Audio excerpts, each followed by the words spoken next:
নমস্কার বন্ধু, আমি সন্দীপ। আপনারা কেমন আছেন? আশা করি আপনারা সবাই ভালো আছেন। তা আজকে আপনাদের কাছে একটা নতুন টপিক নিয়ে এসেছি, যেটা হচ্ছে আপনারা দেখতেই পাচ্ছেন আমার স্ক্রিনে দেওয়া আছে।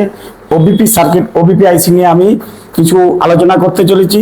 তা আইসি অবশ্যই সবাই অনেকেই জানে যে ওবিপি হচ্ছে একটা ছোট্ট আইসি।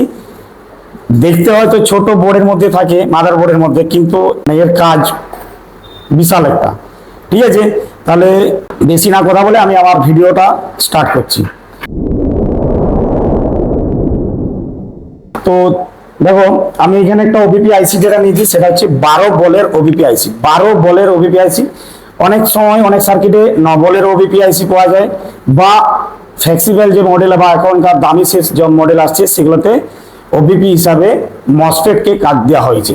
তা আমি এখানে 12 বলের ওবিপি আইসির সম্পর্কে ডিসকাস করছি, যে কোন আইসি চেঞ্জ হয়, কোন ওবিপি আইসি বাইপাস হয়। অনেকে জানে ওবিপি আইসি বাইপাস হয়, কিন্তু সব ক্ষেত্রে ওবিপি আইসি বাইপাস হয় না। সব আইসি বাইপাস করা যায় না, বাইপাস করলে কাজ হয় না। সেই হিসাবে এটাই আমি আলোচনা করতে চাইছি যে আইসি কিভাবে কাজ করে আর কোন আইসি বাইপাস হয়। তাহলে দেখো, আমার এইখানে যে পয়েন্ট সাইডে যেটা আছে সেটা হচ্ছে বিটুবি কানেক্টর। অবশ্যই সবাই জানো বিটুবি কানেক্টর হচ্ছে কি চার্জিং ভোল্টেজ মাদার বোর্ডে এসে পর কানেক্ট হয় ফ্ল্যাক্স পাতার, বিটুবি ফ্ল্যাক্স পাতার মাধ্যমে কানেক্ট হয়। এবং চার্জিং ভোল্টেজ বিটুবি কানেক্টর আন্ডারে আসে, যেটার নাম হয় ভি বাস। ভি বাস, এই ভি বাসের একটা টিপি লাগানো থাকে চার্জিং আইসির পাশাপাশি। সেইখানে 5 ভোল্ট ইনপুট হয়, 5 ভোল্ট আসে। এবং 5 ভোল্ট আসার পর একটা পয়েন্ট চলে আসে ক্যাপাসিটার মারফতে ওবিপি আইসিকে। তা ক্যাপাসিটার গ্রাউন্ডে একটা ক্যাপাসিটার প্যারালাল লাগানো থাকে, যা বিটুবি এই ওবিপি আইসি কে আসে। ওবিপি আইসির আমি এখানে বল কাউন্টিংটা একবার ডিসকাস করে দিই। ওবিপি আইসি আমার 12 বলের। এখানে নস্টার পয়েন্ট যদি এটা হয়, তাহলে A1 B1 C1 A2 B2 C2 A3 B3 C3 A4 B4 C4। তা এইভাবে কাউন্টিং বলটা থাকে। তা আমার এই 5 ভোল্ট যে ভোল্টেজটা চার্জিং থেকে আসছে বিটুবি কানেক্টারে, সেইখান থেকে সোজা C2 C3 আর B3 তে এসে ফার্স্ট কানেক্ট হয়। আর ওরই একটা ভোল্টেজ একটা ডিভাইডার সার্কিটের মাধ্যমে C1 বলে কানেক্টেড হয়।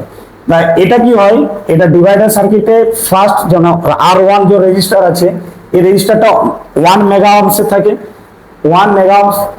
এরপরে তারপরে যে R2 যেটা বলা হয় সেটা হচ্ছে 130 কিলো ওহমসের একটা রেজিস্টার আগে আছে, আর অপর প্রান্তটা গ্রাউন্ডের সঙ্গে টাচ করা আছে। তাহলে এই যে আউটপুট হবে সেটা C1 এর সঙ্গে কানেক্ট হবে। তাহলে কি হয় যে তারপরে A1 টা নেগেটিভ দেখতে পাচ্ছি, নেগেটিভ, এটাও গ্রাউন্ডের সঙ্গে কানেক্ট হবে। বাকি A4 B4 আর C4 এটা টোটালি ভাবে গ্রাউন্ডের সঙ্গে কানেক্টেড থাকে। আর B1 হচ্ছে NC। তাহলে C1 কি হয়, ওভার ভোল্টেজ সেন্স করে। ওভার ভোল্টেজ কিভাবে সেন্স করে, যখন 5 ভোল্টের উপরে যখন ভোল্টেজ হয় তখন কি হয়, ও ডিভাইডার সার্কিটের আউটপুট বেশি হয়। আউটপুট বেশি হয় মানে C1 বেশি হলে তখন ওভার ভোল্টেজ হিসাবে সেন্স করে। সেই টাইমে এই আউটপুট আর ইনপুটের মাঝে একটা দেয়াল তৈরি করে, মানে গেট তৈরি করে দেয়, আটক করে দেয়। তাহলে এখানে যেমন আমরা C2 C3 B3 এরা ইনপুট হয়, সেমই আউটপুট হয় A2 B2 আর A3, এটা হচ্ছে আউটপুট হয় এই বলগুলোতে।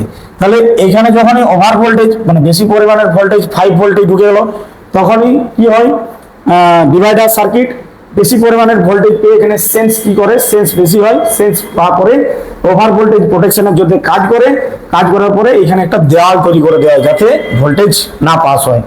এই কাজটাকে বলা হয় ওভার ভোল্টেজ প্রোটেকশন। তা অনেকেই দিয়ে পরে সেটা আউটপুট হয়ে 5 ভোল্টেজ ডাইরেক্ট চার্জিং আইসিতে ইনপুট হয়। তাহলে বুঝতে পারলে ভোল্টেজটা কিভাবে যায়।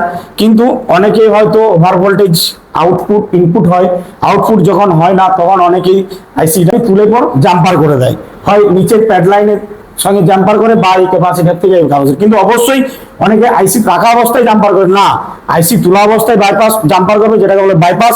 কিন্তু অনেক আইসি কিন্তু বাইপাস হয় না, এটা জেনে রাখো কোন কোন আইসি বাইপাস হয় না, এটা গুরুত্বপূর্ণ।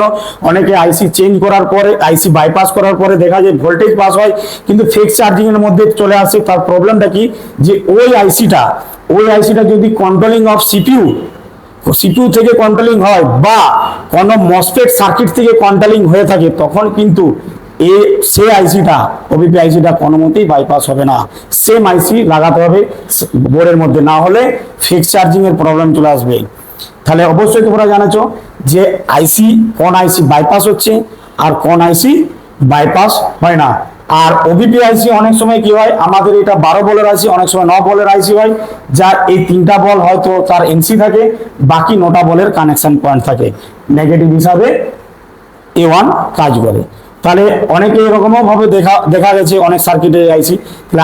আজকের থেকে জানলে যে মোবাইলের মধ্যে যে ওবিপি আইসি থাকে, এই ওবিপি আইসি কিছু আইসি বাইপাস হয় আর কিছু আইসি বাইপাস হয় না। তাহলে এই ভিডিও এই পর্যন্ত। বন্ধুরা, এই যে ভিডিওটা তোমরা দেখলে, আমার এই ভিডিওটা কেমন লাগলো, যদি অবশ্যই ভালো লেগে থাকে তাহলে আমার এই চ্যানেলটা সাবস্ক্রাইব করবে এবং একটা প্যার সে কমেন্ট দিবে আর একটা লাইক করো, আর তার সঙ্গে বন্ধুদের সঙ্গে ভিডিওটা শেয়ার করবে। এরকম টাইপের ভিডিও যদি দেখতে চাও তাহলে অবশ্যই কিন্তু সাবস্ক্রাইব করে ভুলবে না কিন্তু। আর আমরা সার্কিট ডায়াগ্রাম এবং ডিপ লেভেলের, অ্যাডভান্স লেভেলের কাজ আমরা ট্রেনিং সেন্টারের মধ্যে শিখিয়ে থাকি। নিচে দেওয়া নাম্বারে কন্ট্যাক্ট করে সিট বুকিং করতে পারেন। নমস্কার।